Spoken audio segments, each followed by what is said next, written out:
Hey everybody, I'm Clif Gooding. I'm a grateful alcoholic. My sobriety date is August 15, 2001, and for that short amount of time, I'm as grateful as I know how to be. If you're here expecting to see Paul, you may be sorely disappointed.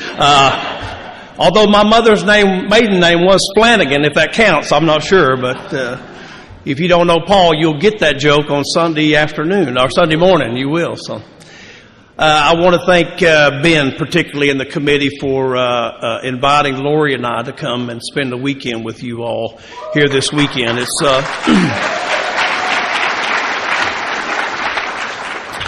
It's a real treat to be here. There's a lot of people here, generally, but there's a lot of people here who I know and love, and so it's just wonderful to be with like-minded people. Seekers, really. I mean, that's what happens. That's who gathers at these places. Unless you're just voluntold to be here, people who show up for these events are seekers, and it's good to be among fellow seekers who are all got their oars in the water. We're rowing in the same direction. So it's a treat to be here. I love coming in early and listening to all the chatter when you get here. It's just beautiful. And it's like being at the bar. Everybody talking, nobody listening kind of thing. You know, it's just beautiful, really, you know.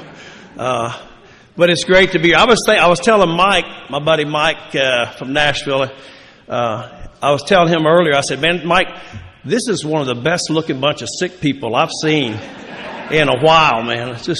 It's really good. And Riley's right. If you could see you all from here, you look just beautiful. You look beautiful. And it wasn't always beautiful looking around before I got to Alcoholics Anonymous. But you guys look great tonight. Somebody asked me I was out greeting earlier, because they get you here, they really want you to work. And so I was greeting earlier. And I wandered back over by the registration table. What a fantastic job you guys are doing on registration. Thank you. Yeah. Phenomenal. Man. And somebody asked me, said, Cliff, what's the hardest thing about conferences and going to, is it the traveling? Is it the air delays? Is it the different hotels? What's the hardest thing? And I thought about it. I didn't even have to think very long. I said, it's learning the cadence to the Lord's Prayer wherever you are. Am I right, Bill? That's got to be the stumper. I mean, you know, because nobody does it the same. Oh my God. However many states there are, that's how many different cadences there are. That's it, you know. So probably how many conferences there are, that's how many cases there are. But it's great to be here. And, you know, I like when we get together like this. And, you know, the deal is that why do we get together why do we come together like this? Why do we have these kind of big events? Why do we all gather in one spot to fellowship and bring all these people in? And why do we have birthday nights? Why do we celebrate anniversaries, group anniversaries? Why do we do all that stuff? Well, I'll tell you why we do all that stuff. What I can tell you is that if we dropped a pin right here and we went out maybe about a half a mile, might have to go a little further from right here. Let's just say a mile. If we dropped a pin and we went out about a mile and we just drew a circle and we started knocking on doors. And we started knocking on, we wouldn't get to very many doors before we would find this scenario. We would walk into that house, if we could just rip the roof off and look inside, we would find somebody in the morning sitting at a kitchen table. And they're being really quiet. There's a couple of kids in the house. They're in their bedrooms, and they're being really quiet. Really, really quiet. And somewhere around 9:30 or 10, there'll be some movement in the back bedroom, and somebody will start coming down the hall. And they'll sit at that kitchen table with the other person, and they'll say something like this. I am so sorry. I am so sorry. You know, I didn't mean for X to happen last night. I didn't mean to do Y. And I can guarantee you one thing. This will never, ever happen again. And I'm willing to almost stake my whole sobriety is that on Sunday morning, that scenario will play out again. And that person will be drunk and have no more idea what happened. So why do we gather here? Why do we do this? That person would have no more idea that just within that mile, the solution to all their problems lie right here. So why do we come here like this? We come and gather at places like this and listen to each other and gather with each other because on Monday or whenever we return to our home groups, the next wave of insanity will crash our doors. And we come here to get re-energized, to remember why we do this, to remember on Monday morning or whenever you go to your home group, to remember, why do I still do this? Why do I still get up after 20, 30 years? Why do I do this after 18 months? Why am I still coming here? We do this to remember why. Because there's people in our midst and among us, fellow travelers, that have not yet heard the good news of what's happening right here. And the answers to the solution to their problems lie right here. And they'll lie in your home group, and they'll lie waiting when they crash it. So we come here for that. We come here to remember, to be re-energized, so we're boots on the ground, we're ready to go. And it's weekends like this that I love to be a part of, whether I'm here or whether I'm there. I'm grateful to be a part of that because I need to be reminded as well. Lori and I were on the airplane. We lifted off out of Atlanta on Wednesday. We got here on Wednesday. And we lifted up out of the air. This happens every once in a while. And the flight attendant, I mean, literally, we just barely took off. And the flight attendant comes on and says, there's a person on this plane who has a fatal allergy to nuts. So please, if you have any nuts with you, do not open them. Because this person is extraordinarily allergic. And I heard people groan, kids groan. A couple adults almost got in a fist fight over the peanut deal, But my wife, a good member of the Al-Anon family group, just grabbed my arm and pulled me real tight. She said, Clif, whatever you do, please don't tell them about your fatal allergy. Please don't tell them that.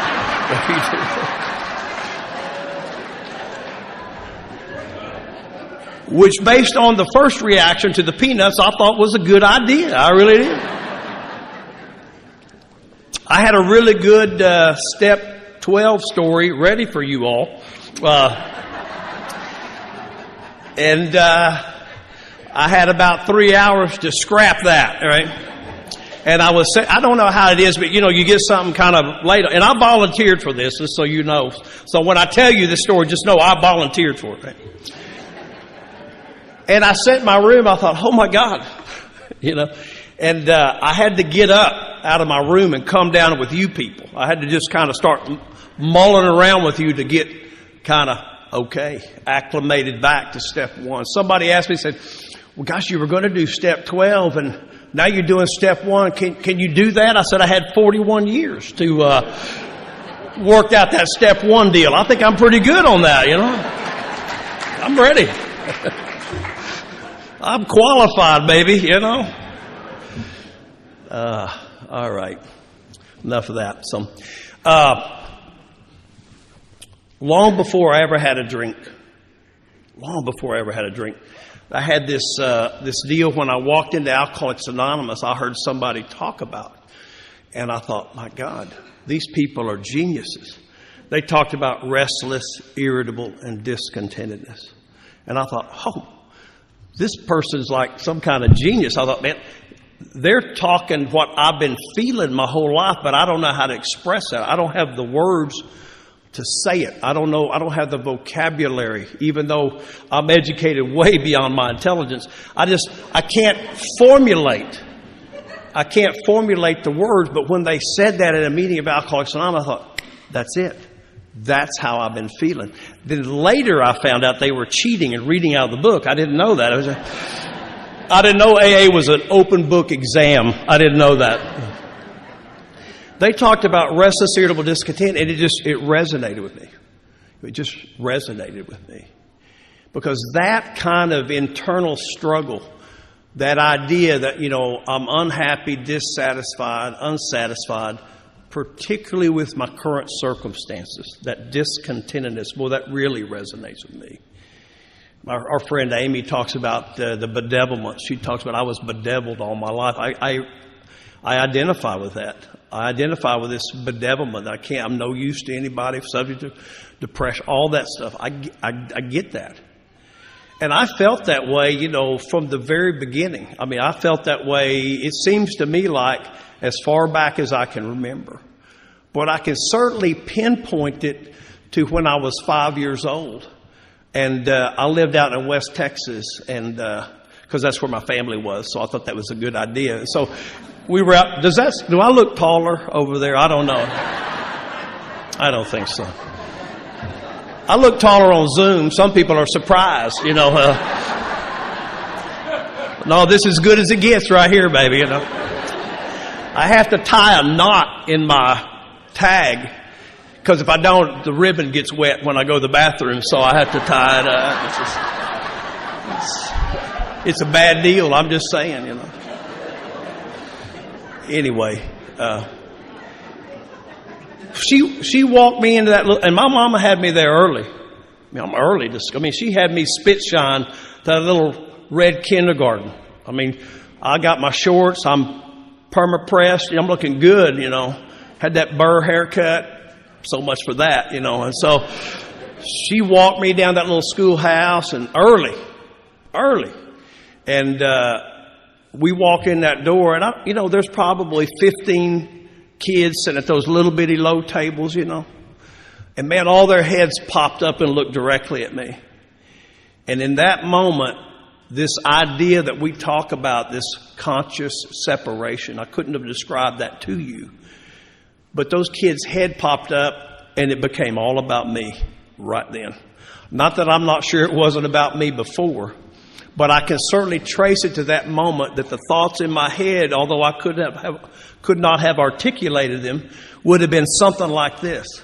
These kids know the answers to all the questions, and I don't know what book they're reading out of. It's like I'm walking into a meeting 15 minutes late, but I'm early. It's like the feelings is that I've got a 100-piece puzzle, but I'm missing a piece. And these kids all have theirs.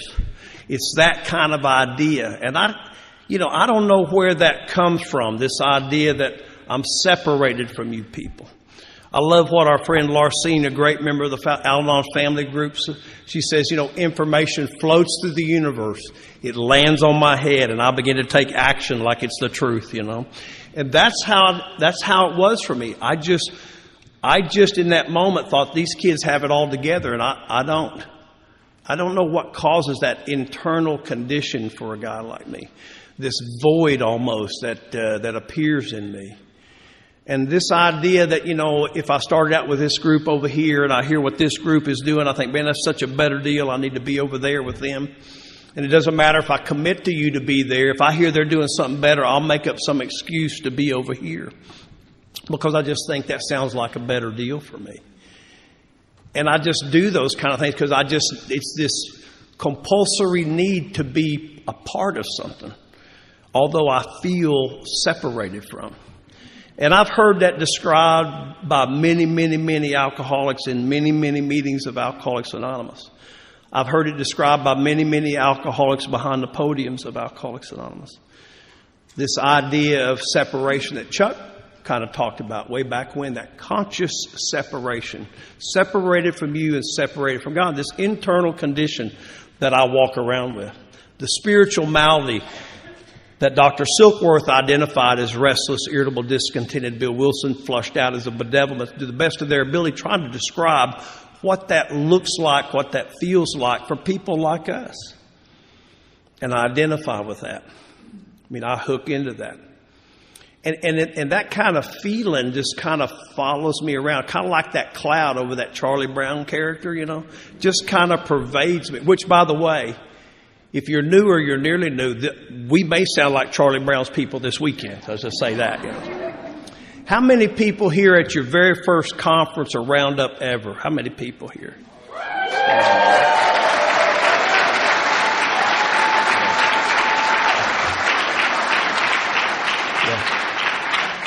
How many people under 1 year sober? Yeah, that's good.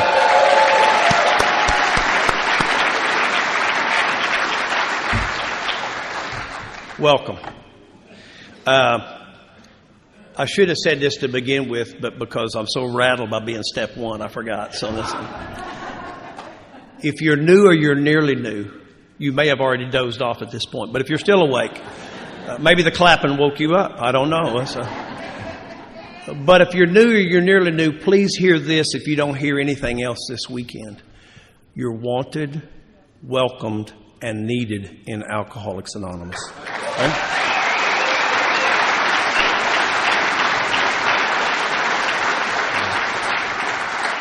You're wanted, welcome, and needed here. And I hope over the course of the weekend, well, you're going to discover this, that I have one thing that's different from all these other speakers that you're going to hear this weekend. You'll want to hear them again. But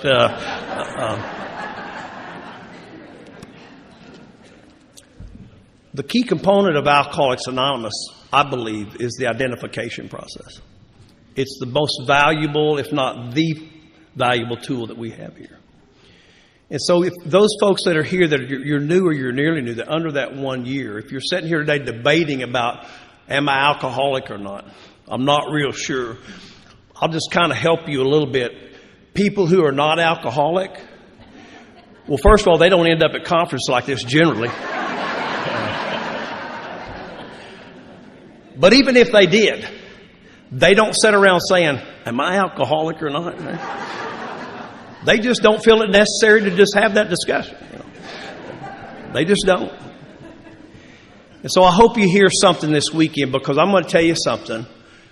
The speakers this weekend are all my friends and my wife, who's also my friend. And these are some of the best deliverers of our message in Alcoholics Anonymous. So if you listen to these speakers this weekend and you begin to identify with them and you listen to their tales and you begin to identify, then you might be in the right place. But the key here is to give yourself an opportunity. Because I'll say this to you, my experience is this. When I'm out there, what Tara's going to talk about, this God deal, never had a shot at me out there, but always has had a shot at me in the rooms of Alcoholics Anonymous. Because I'm in here, what happens is God's intelligent agents, you people, have an opportunity to share, and we identify. We identify. So I hope you give yourself a chance to do that. Anyway, so this spiritual malady, I got it. I've got that stuff. When I was 11 years old, I grew up down in southeast Oklahoma. My mom and dad moved from Texas back to southeast Oklahoma, where they were from. And again, since I was 5, I came with them. And we lived out in the country, and we lived on a cattle ranch farm, whatever impresses you people. That's what it was. So,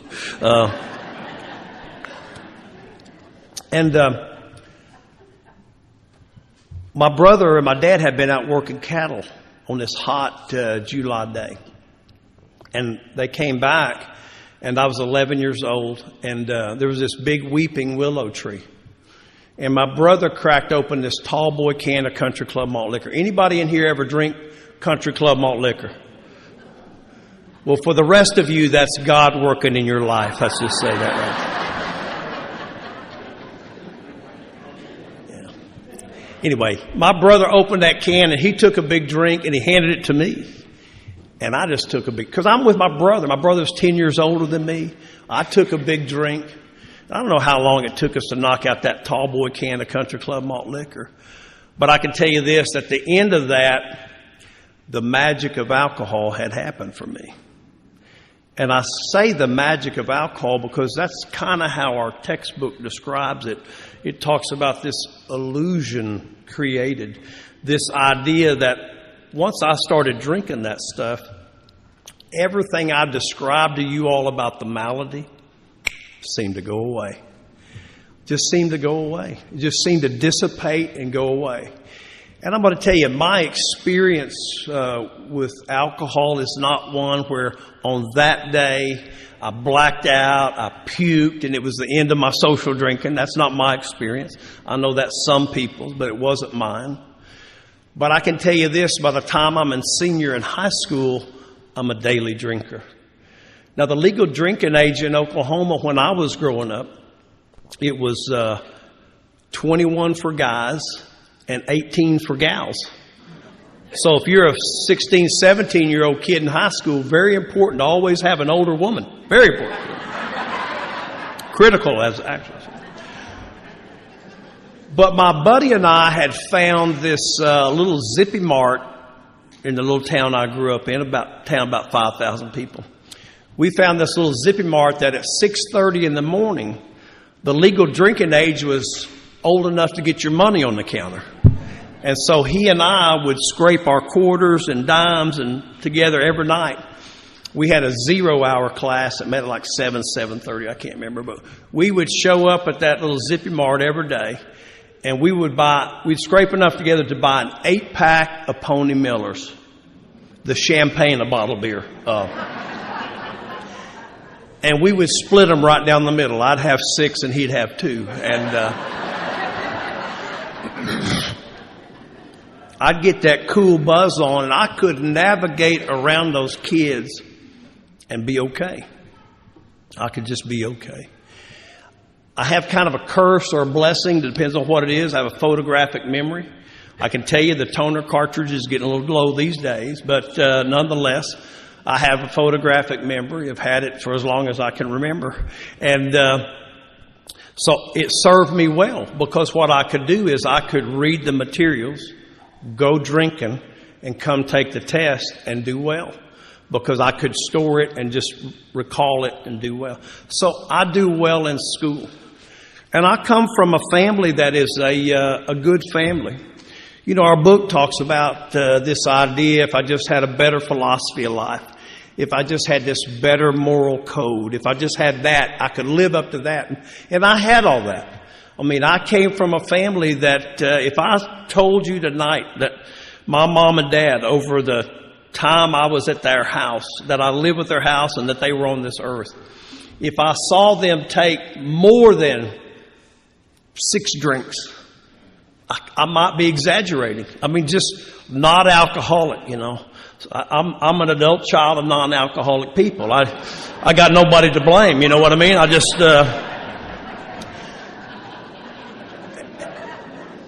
and they just, you know, they just didn't drink. You know, my dad might have a half a cold beer on a hot day when he had been mowing the pasture or something. A half, you know. That baffled me later on, that how he could do that, you know. But I'm talking about good people that taught me right from wrong, you know. And they instilled that kind of stuff on me. The trouble is that I don't know how to apply that to my life.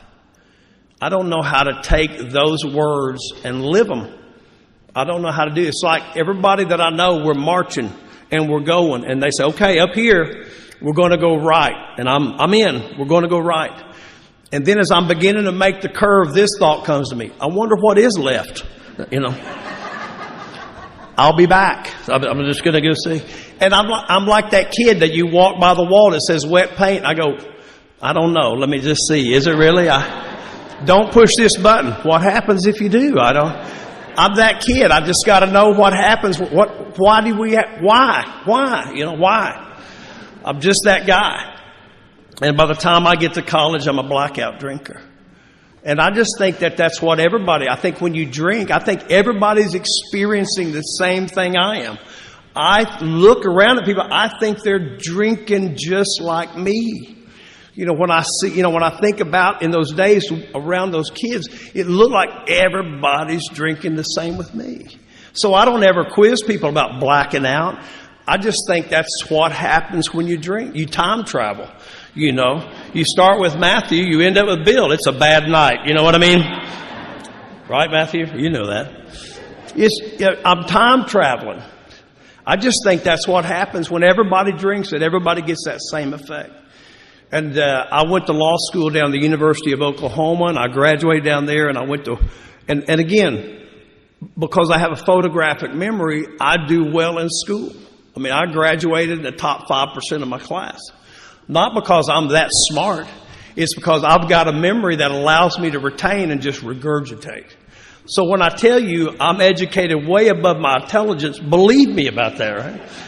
Otherwise, I wouldn't say, is it really wet paint? I wouldn't do that, right? And I remember when I got my first job out of law school. And maybe some of you can identify with this. I got my first job out of law school. And I remember going to work that day. And I had this thought just kind of overcame me, is what if they find out? What if they find out, this double life? More than most people, the alcoholic lives this double life. And it just began to pervade me. What if they find out? And about Wednesday, of my very first week there, one of the partners came to me and said, Clif, after work today, it's about 1:30, after work today, we're going to go out and we're going to have some cocktails. Now, I want you to think about this for just a minute. Now, I'm from the country. I didn't even know that wine had corks until I came to the city, right? Boone's Farm, come on. Sonic Ice, I'm with it, man. Cocktails, that's what they did on that show, Dallas, man. They had cocktails on that show, right? That sounds sophisticated. I need to be a part of that.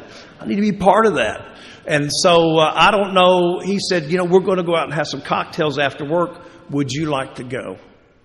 Now, I don't know how you drank, but this is how I drank. When people would ask me questions like that, I have questions. What time are we going? Where are we going? Who's going? I ask all those questions. And he looked at me and said something like, well, it's going to be me and you and two other people, be four of us. We're going to go at 5:30. We're going to go down to Pinstripes, which is a bar in the Skirvin Hotel in downtown Oklahoma City. And out of my mouth came this, I'll get the table. Because I don't know how you drink, but let me just tell you this. If Shaylin looked at all of us and said, hey, we're going to go out drinking Saturday night and we're going to go at 9 o'clock, I'm in. But I'm going to tell you this. I don't wait till 9 o'clock to start drinking. I start drinking at 6 to get ready to go drinking, right? Just don't go drinking. Get ready to go drinking. And so I'm going to get the table. Now, I didn't know that about myself then. I don't know that I suffer from alcoholism. I just think I like to party. I don't know that once I start drinking, something different happens to me than 90% of the population. I also don't know that when I stop drinking, that something different happens to me than 90% of the population. And the reason I spent so much time at the first talking about the malady is because that's the chief activator of when I'm not drinking. That's the hardwire into when I'm not drinking. The spiritual malady is always what juices me back to drinking again. But so I go at 4:30 to get the table, so I'm there knocking back for an hour before they're getting ready to drink. I'm getting ready to drink. And so they show up about 5:30 at the appointed time because they're prompt. And that cocktail waitress comes over and she takes their order. And she serves them. Of course, I've been there for a while. She already knows what I need. I'm a vodka rocks guy. Sometimes don't even need rocks. Right? But I'm with people, so, and I need you to know that I'm not a sipper. There may be some sippers in here. I'm not a sipper. You bring me a vodka rocks, bam, next. I'm a drinker. I drink. I'm not pussyfooting around about this stuff, right? So she brings them drinks and then she leaves. In about 10 or 15 minutes, she comes back and this is the scene that night. She looks at the first person. Now, this person has about a quarter of a drink left in his glass and looks at this person and says, would you like another? And he says this, no, you know what? My wife is cooking dinner and I got to get home. And with a quarter of a drink on the table, this guy gets up, pays his bill, gets in his car, presumably goes home to his wife. I don't know, Has dinner with her, doesn't have another drink, maybe tonight, tomorrow, next week, next month. I don't know. She looks at the second person. Now, this lady has a half a glass left in her drink. He says, would you like another? She says, no. My daughter has a soccer game in 30 minutes. I got to go. With a half a drink on the table, pays her tab, gets up, gets in her car, goes to her daughter's soccer game, finds her early there, gives her a hug, tells her she loves her, goes and sits in the stands with the other parents. This is critical. Does not get thrown out of the soccer game, okay? You too, huh? Okay. Afterwards, the parents go have pizza and beer. She may or may not have another drink tonight, tomorrow, next month, next year. I don't know. But then there's this third person. Now, this is somebody I know all of you have encountered in your drinking careers. Isn't it interesting? Drinking careers, right? Love how our book says that. Buddy of mine says drunks ought to have trading cards, right? Have our stats on them, right? 2 DUIs, 7 public intoxes, major leaguer, So this other person, this last person there, this person has like 3/4 of her drink left. Or maybe it's the worst case scenario, right? The ice is melting and the booze is overflowing. Now in this crowd, that's alcohol abuse. I know that. But the waitress looks at her and says, would you like another? And she says the strangest thing of all.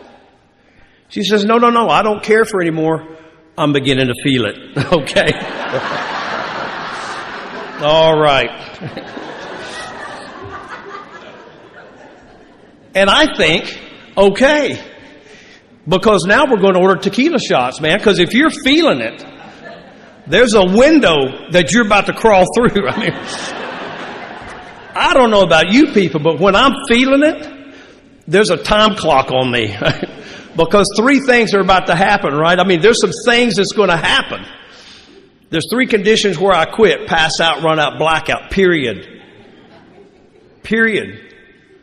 And I can tell you this, there's always something happens at the end of the night when I'm drinking. Something always happens. I don't know when it's going to be, where it's going to be, or who's going to be involved in it, but something always happens when I'm drinking. And if it was just that, right? It was just that idea that when I drink, something different happens to me. This idea that when that lady says, I don't want any more, I'm beginning to feel it. What she's saying is that the effect of alcohol produced in her is she begins to feel impaired. And she doesn't like how that makes her feel, so she's done. See, that's not the effect of alcohol on me. The effect of alcohol produced in me is I don't begin to feel impaired. I begin to feel empowered. And we're getting ready to get up and do some Jekyll and Hyde kind of stuff around here. That's what I'm telling you. We could possibly be on a personal adventure at any moment, right? Maybe an alcoholic expedition. I'm not sure. It could happen. Pass out, run out, blackout. I'm going to the end. I'm just done. And if it was just that, if it was just the allergic reaction that we talk about here, that idea that I just like to drink, that I just like to party, I don't know that it's the effect produced in me, that once I drink, this phenomenon of craving kicks in on me, that once I begin to drink, all bets are off. I don't know if it's going to be 2 or 22. I don't know. It's all bets are off.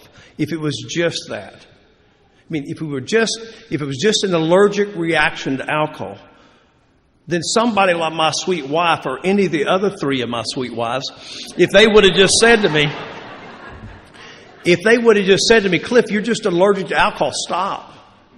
You guys have a different speaker tonight, if that was all that was to it. Because I know people who are allergic to stuff. You all people know people who are allergic to stuff. You know people who are like lactose intolerant. They just stay away from milk. Right? You probably know people who are allergic to like strawberries, bee stings. Right? But for God's sake, the peanut people. You probably know some of those people, right? Man, the peanut people are something else, aren't they? Well, y'all brought it up. Let's talk about them. All right. The peanut people. I mean, these people make one emergency room visit, and they quit forever. Wrap your head around that, man. They make one emergency room visit. I'm done forever. They don't need to go to Peanut Anonymous. They don't need a Peanut Anonymous sponsor. They don't buy the PA book. They don't do that, you know. Hey, where's that big Snickers book? I need to see that, you know. Nothing like that. They don't do anything like that. As a matter of fact, when they go to a restaurant, they'll say things like this to the maitre d': has a peanut been on this city block? I need to know, man. On the block. Because they're vigilant about that. They have one bad reaction to peanuts. Dude, they're serious. Let me talk about my allergic reaction to alcohol. I'll give away cars, houses, jobs, careers, families, children, my integrity, my dependability, your stability. I never connect the dots. It's the booze. I never connect the dots that once I take a drink, all bets are off. I just think I like to party. Our book tells us, you know, that I've lost the power of choice in drink. The choice is already made for me. Alcohol is my drug of no choice. It's my drug of no choice. I'm drinking. So those two things, the two pieces of this dragon that we have, this malady, this allergic reaction. But there's this other piece. It's that third piece of alcoholism, right? That obsession of the mind, that after about 23, all our book focuses on that. That if the alcoholic never takes the first drink, everything we've talked about is academic. It's a good theoretical discussion, but if the alcoholic never takes a drink, all that stuff is just theory. That whole allergy of the body, theory. If the alcoholic never takes a drink. But it's the other piece of alcoholism. It's the third head of the dragon. It's the piece that make the people who have never taken a drink of alcohol in their life die early. Suffer from heart failure, hypertension, high blood pressure. Never take a drink. It's the people that stay up waiting for us, worried about us, wondering about us. Those people who never take a drop of alcohol, yet are affected by alcohol just as much. Those people. And that looks something like this. I'll come home. Lori will be cooking dinner. It's Thursday. And I walk in and she's cooking dinner. And she says, dinner will be ready in an hour. We need bread. And she says, you need to go to the store and get bread. I go, yes, ma'am. And off I go to the store. And I go into Homeland, I get a loaf of bread, I'm coming out, and I run into Ben. And Ben looks at me and he says, what are you doing? And I said, well, Lori's at home cooking dinner. I look at my watch. It's going to be ready in 50 minutes. And I got to get home. And Ben looks at me and he says, 50 minutes? Well, 50 minutes? Well, hey, man, we could go over to the Log Inn, have a couple of beers. You'll be home in 50 minutes. Now, when I get information like that, Rachel, I filter that through the keen alcoholic mind, right? And you people know about the keen alcoholic mind. Because Alcoholics Anonymous is the only place anybody ever talks about the keen alcoholic mind. I can guarantee you one thing.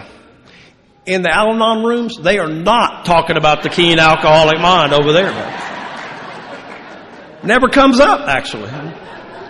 But I filter Ben's statement through my keen alcoholic mind. I think 2 beers, 50 minutes, I can do that. So on a Thursday night, Ben and I go to the Log Inn to have 2 beers. Now Sunday, when I get home, everybody's mad at me. She's mad, the kids are mad, dog, cat, hell, they're mad. I don't know why. I got the bread, right? I mean, I got it. And I don't know if you've ever worked your way into a jackpot like that or not, but when I get in a jackpot like that, I like to tell the story. Because, my God, everything we do involves a story. I will promise you this tonight. Over the weekend, somebody will go to the bathroom and come back to their group and go, you're not going to believe this, right? And just have a multi-level story that goes with it. That's just how we roll. Stories. But I start telling the story. Home, dinner, hour, bread, store, 50 minutes, bin. And when I get to that part of the story, something in my head goes, there's the problem. Ben is the problem. Well, I know you people know this. And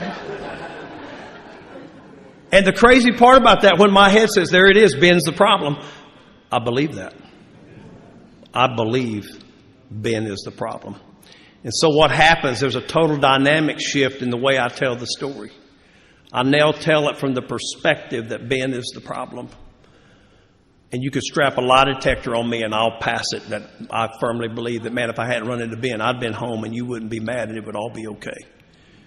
It would all be okay. And I get to the end of my story and I'm just like that person that stumbles out of his bedroom to how I started this story tonight. And I sit across from my wife and I say, but I can guarantee you one thing, or I'll promise you one thing, or I'll swear one thing. This will never happen again. And here's the crazy part about that. I believe that too with all my heart. I will bet my life I'm not drinking again. You know why? I don't ever want to look in those eyes again. You know the eyes. You sat across some people that love you more than anything else. You sat across some people just like me, that if anybody else on this earth treated them the way you treated them, you'd kill them. You'd take them in your front yard, you'd beat them to death. But I'll look her in the eye and I'll say, I promise you this, baby, it'll never be this way again. I'll never do it again. Never do it again. I go to bed, I get up the next morning, still pretty frosty at my house. I get in my car and I go to work. Now, on my way to work, I start thinking about work. And I think about, they don't really respect me down there at work. I mean, I'm down there busting my ass 2 or 3 hours a day. I'm killing it at work, man.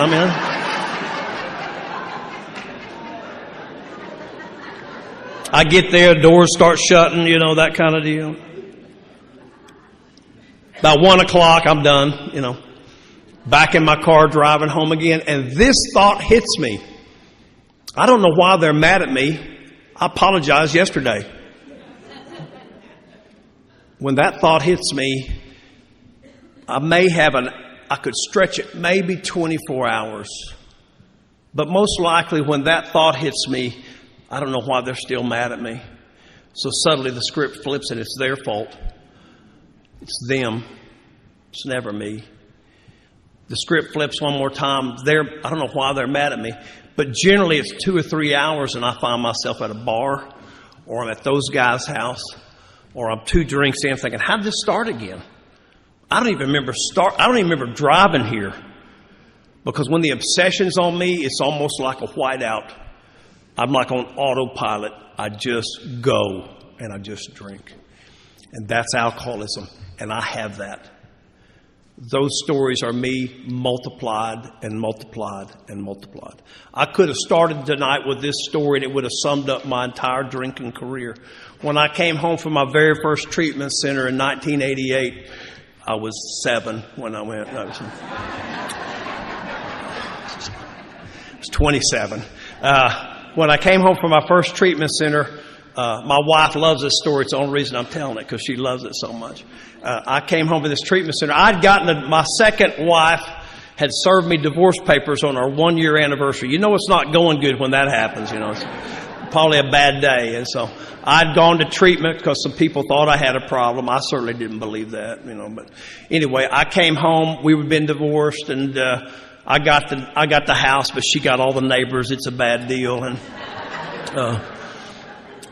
the couple that lived to the west of me, they had 2 little boys.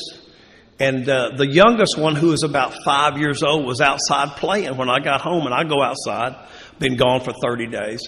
I go outside, and this little kid comes up to me and says, "Hey, Clif, where you been?" And, what do you say to a 5-year-old? I can't say, well, I've been to treatment. I said, oh, you know what? I've just been gone. And he looks at me and goes, oh, my mom says you're probably in jail.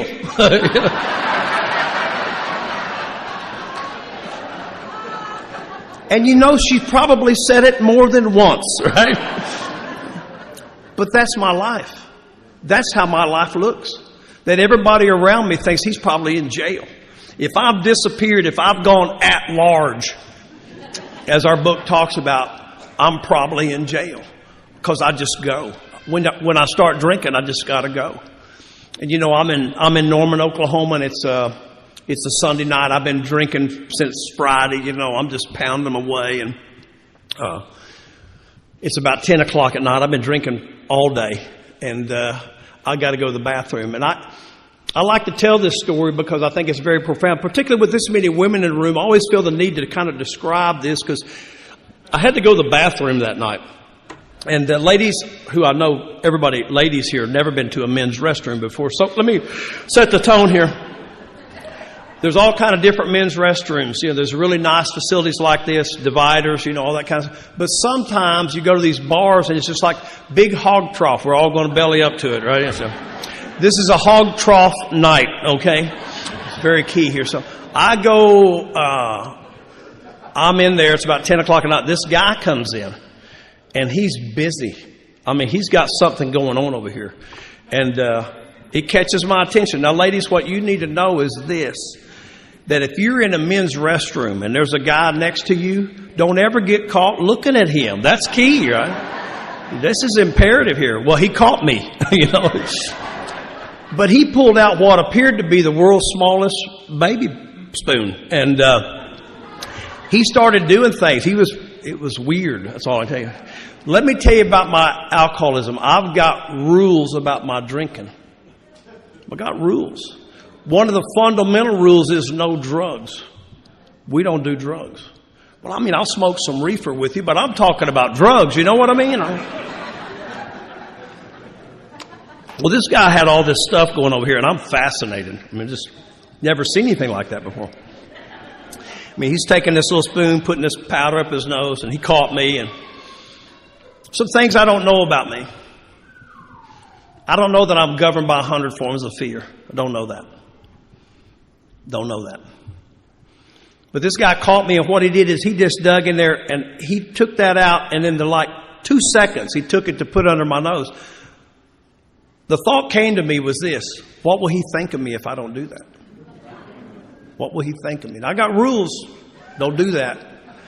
But the thought came, what will he think of me if I do that? Don't do that. And so I did what he did. Right? One nose, then the other. Here's what you need to know about that night. Every time that guy went to the bathroom, I followed him in there.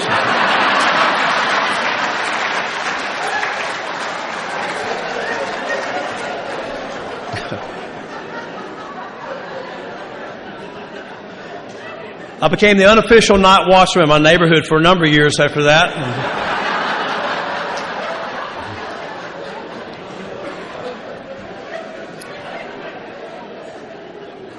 People say to me sometimes, you shouldn't tell drug stories in AA. I don't really think that's a drug story. I don't. And I'll tell you why I don't think that. Because I'll make all kind of commitments to myself about what I will and will not do. I'll draw hard lines that I'm never doing this, I'm never doing that. But let me tell you something. When you put beverage alcohol in this body, a different guy starts calling the shots in my life. A different person starts calling how my life's going to be. They start telling me, alcoholism starts telling me what I will and I won't do. Because it's never been about the drinking. People always particularly new alcoholics, get real quiet when I say that. Because if it was just about the drinking, we'd stop and we would go home. And no one would be here this weekend. No one would be here. We'd tell this story right here, we'd all go home. You wouldn't need the other stories. You wouldn't need them at all. We'd be a one-step program. Just don't drink and we'd go home. But it's something other than that. I came to Alcoholics Anonymous. Somebody said to me, So you're in the easy part of Alcoholics Anonymous, like the first 30 days. Oh, you're in the easy part of the program, to stop drinking. And I'm like, what are you talking about, Dad? I'm dying over here, right? And I'm always hesitant to say this around new people because all their life they've heard the same thing we've all heard. If you just don't drink. Our families look at us and say, just stop drinking. If you just don't drink, please stop drinking.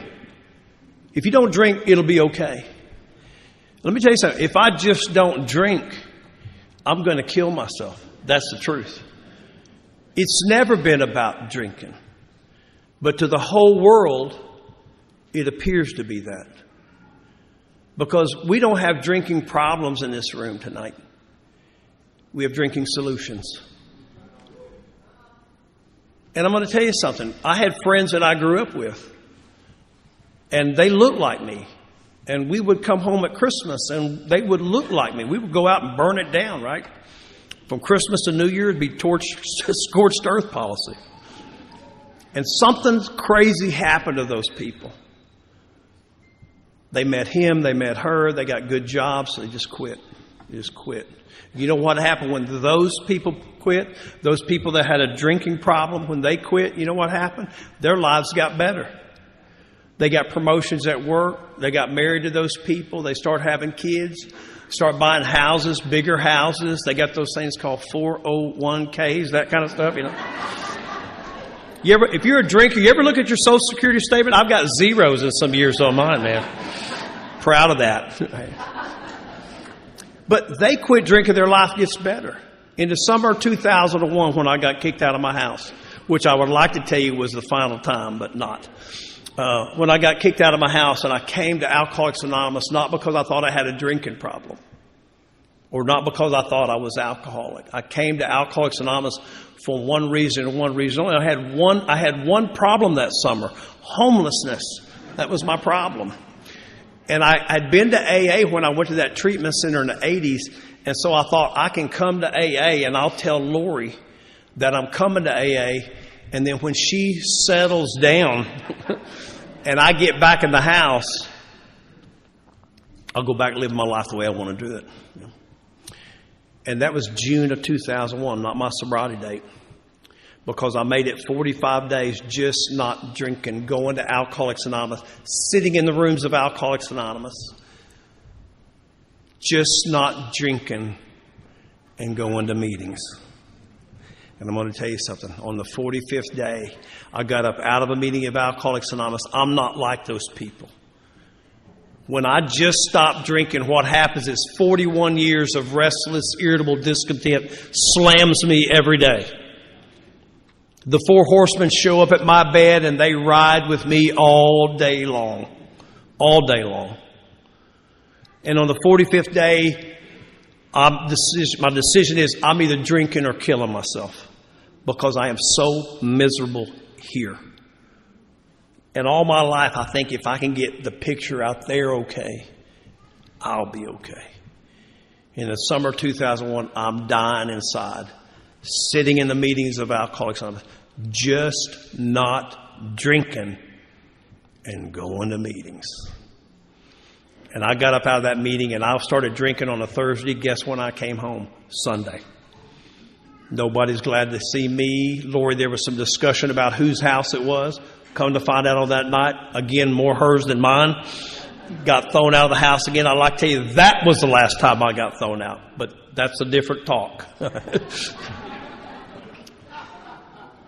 And I came back to AA.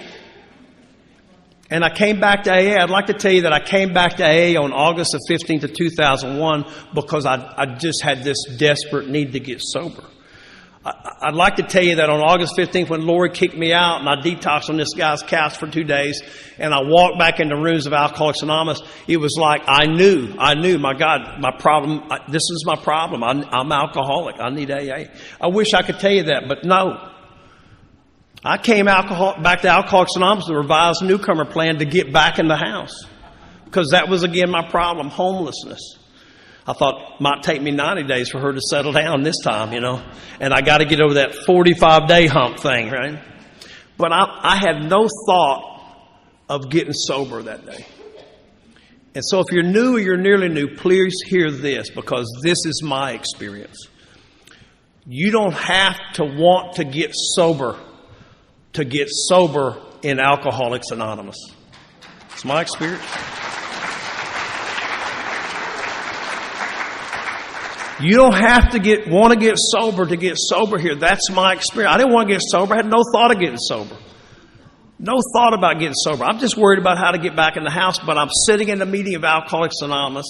Charlie Brown's people are there. Wong. And I've got like 5 minutes left in the meeting. And I'm a chatterhead. I mean, I've got things up there, people talked about the committee. My God, if I could have got it to a committee, I might not even be here if I could have got it to a committee, man. I've got a full-bore stockholders meeting going on up there, and everybody's pissed, right? And I don't know about you, how alcoholism looks in your life, but alcoholism never visits me at 3 in the afternoon. It's 3 in the morning. Clif, get up. We've been up for a couple hours. We need you in here. All right. We got a lot to talk about. Here's the agenda. You're still worthless. Okay. And they just go. And they just go. And they won't be quiet. And it's full of woulda, coulda, shouldas. It's all that stuff that I'm never going to.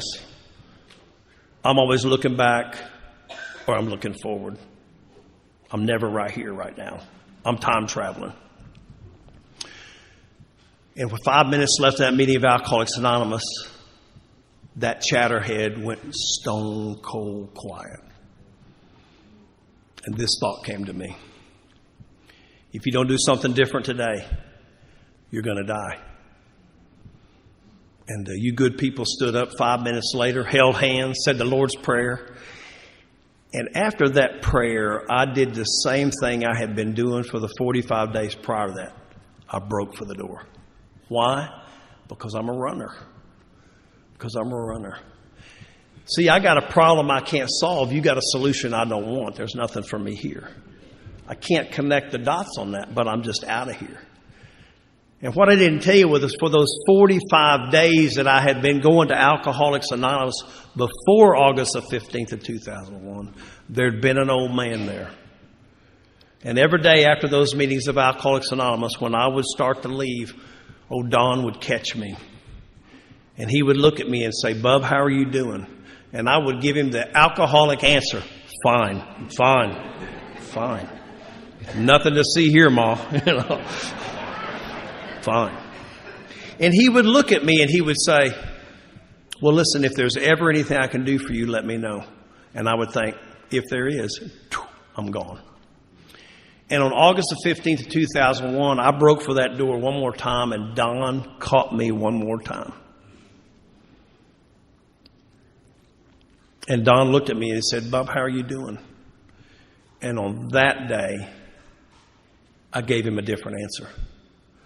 I looked at him and I said, "Man, Don, I'm not doing very good." And he just looked at me and he said, "I know." Let me tell you about Don. I'm not really a product of a guy who was working a perfect first step on August the 15th of 2001. I'm a product of a guy who was working a perfect 12th step on August the 15th of 2001.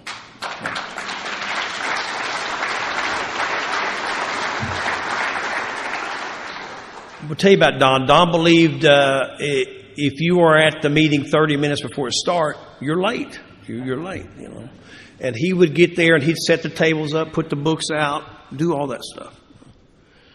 And he would have some of those, I would describe them as acolytes out there. All they know is read, write, pray. That's all they know out there. They would float into the meeting, and if I don't know how they do it where you guys go to meetings. I'm sure it's wrong. But in Oklahoma, what they do, they eventually say, "Is there any AA-related announcements?" And Don would go on for it seemed like forever, 35, 40 seconds. I mean, forever. Talk about everything going on worldwide. And if there was a newcomer at the meeting, Don would be on them like a chicken on a June bug, man, just attack mode, you know. And those acolytes would be getting numbers and giving numbers, you know, whatever, writing in those books. Oh, Don would hang back. Certainly he would give his number, but he would get a number because he knew something the acolytes didn't know. No alcoholic can pick up a 10,000-pound phone. It can't happen, right? So he'd get their number, right? He'd call you. Don would call you. I hope you have somebody like Don in your life. I hope you do. And Don looked at me and he said, well, listen, if there's ever anything I can do for you. See, Don never one time in that 45 days grabbed me and said, listen, this is what you need to do. You get a book, go to meetings, whatever. He never did any of that to me. What he would do is he would offer me friendship and fellowship. And when I wasn't interested in that, he would step aside and he let whiskey do the job. Just let whiskey do the job. So on August the 15th, when I gave him a different answer, he looked at me and he said, well, listen, if there's ever anything I can do for you, let me know. And my head said, man, there's nothing you can do for me. There's nothing you can do for me. But out of my mouth came, I need a sponsor. And I'm going to tell you something. Don got really excited. He started gyrating around. I thought he was going to pee his pants. I'll tell you the truth about it. And he said, let's sit down and talk about that. I thought that's a good idea. It'll be contained if he pees. I said, good. But what Don did for me on that day is he began to talk the music of Alcoholics Anonymous. I don't know how many meetings of Alcoholics Anonymous I've been in, but I'm a firm believer of this. I can't hear you till I'm able to hear you. You know, we talk about consequences in here. We talk about bottoms. The book describes it as incomprehensible demoralization. I'm going to tell you, it's just grace. It's just grace.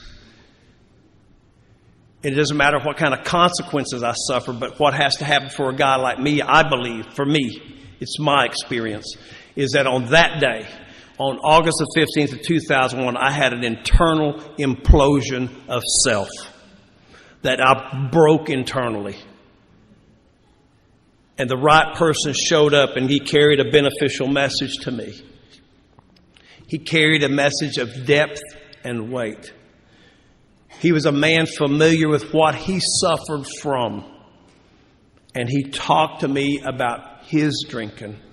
And when he talked to me about his drinking, for the first time, I heard it. And I heard it. And I don't know how long Don and I sat there together. But at the end of that discussion, which was his discussion, and I'm listening. At the end of that, what I can tell you about me is this. On August the 15th, 2001, I pushed all my imaginary AA chips to the middle of the table, and I went all in on Alcoholics Anonymous. And I've been all in. I've been all in on Alcoholics Anonymous from that date to this moment right here. And I'm a guy that's made a lot of mistakes in Alcoholics Anonymous. I'm a guy that's had some ups and downs in AA. But that's not my purpose tonight. My purpose is to say to you this, if you're new or you're nearly new, you don't ever have to drink again if you don't want to. Because there's hope here. And it doesn't matter, you know, when we get here, we have all kind of things happen to us. We have these great things and not so great things happen to us here. And we have, people get married and people die, and those can be good or bad depending on what page you're on at any given time. They could be tragic, I don't know, but that's life. And what Alcoholics Anonymous has prepared me for this alcoholic for, is that good or bad, what I've come here because I'm sold on step one, because I know who I am and what I am. That I can't drink and that I can't not drink. And left to my own devices, if I get away from you people and I don't do what all the other speakers are going to talk about this weekend, I'll drink again. It's not a if, it's not a maybe, it's a lock that I'll drink again. And that's why it's important for you to know and for me to know I'm Clif and I'm an alcoholic. Thanks.